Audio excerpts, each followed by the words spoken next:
Welcome back to Newswatch Tuesday. I'm Alex Barth. Thanks for sticking around for sports. Let's get to it. The Ithaca College football team headed west this weekend for their matchup with 2-1 Buffalo State. The Bombers' early season exceptional defense was put to the test against one of the E8's best quarterbacks, Casey Kaz. In what looked to be the classic storyline of the unstoppable force meets the immovable object, fans were not disappointed. For the first three quarters, the immovable object prevailed for both teams, as the score going into the fourth quarter was 10-7. But in the fourth, the unstoppable object woke up. Let's take you out to Courier Field now to see the Bombers and the Bengals, and that's Will Carter, captain, graduate student linebacker, leading the team out on the field. And the Bombers are 3-0 this year, and this is part of the reason why. This hookup, Phil Newman, plenty of time, and boom, there's Jared Pruger at the 40, and before you know it, he's in the end zone.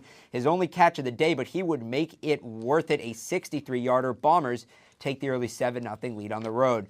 Now, following a Max Rotnicker field goal that made it 10-0, Casey Kaz was like, well, I'm supposed to be the highlight quarterback in this matchup. Give me a turn. That pass goes to Isaiah Clark in the back of the end zone. He gets 1 foot down. That's all you need in college. We're at 10-7. It would stay that way. The third quarter was punting back and forth, and the fourth quarter looked to be the same, but eventually the punt returner said, you know what? The offense is going to do it. It's my turn. Here comes Josh Oliver. Don't lose him in that crowd, but he's going to cross midfield and keep going. Look at him stay in bounds. Kid must have walked tightrope in high school or something. Takes it to the house. The Bombers take a 2-possession lead halfway through the fourth, but we are far from over, my friends, as Oliver, some congratulations from the teammates. Now following a Casey Kaz passing touchdown to bring him within 3, this is Rich Pete up the middle, 18-yard scamper. Now Buffalo State would miss the extra point, so it's a 3-point game with 1:22 to go. Bombers looking to get into field goal range, but Vito Buffoli says field goal range? No way, I'm talking touchdown. Vito to the 5, Vito into the end zone. The Bombers would score with 22 seconds left. The defense would hold on for the win. Newman finished the day with 217 yards and 2 touchdowns. Brian Hardenberg led the way on defense with 10 tackles and a fumble recovery. The Bombers play again Saturday at 2 when they head to Oneonta to take on the also undefeated Hardwick Hawks. Now let's head over to the East Hill, where history was made this weekend.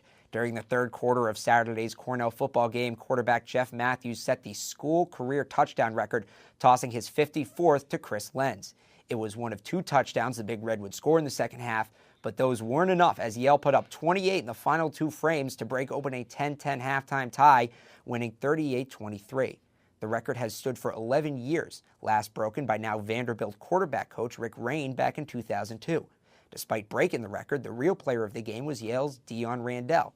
Randell, who missed last year's 45-6 Cornell victory, turned out to be the difference this year, putting up over 150 yards of total offense to go along with 4 touchdowns. The loss drops Cornell to 1-1 on the year and 0-1 in conference play. The Big Red will play the first of 2 consecutive home games this Saturday at 12:30 when they host Central New York rival Colgate. That's all the football we have. Now let's move over to some football. For those of you not familiar, we're talking soccer. Staying on the East Hill, the promising early season for the men's Cornell team took a hit as the squad fell for the first time this season, losing to the Niagara University Purple Eagles 1-0 yesterday. The loss snapped the team's 25-game non-conference unbeaten streak, which stretched all the way back to September of 2011. Despite being shut out, the Big Reds still stand at an impressive 6-1-2 on the season. They will be back in action Saturday when they head to Penn for their first Ivy League matchup of the year.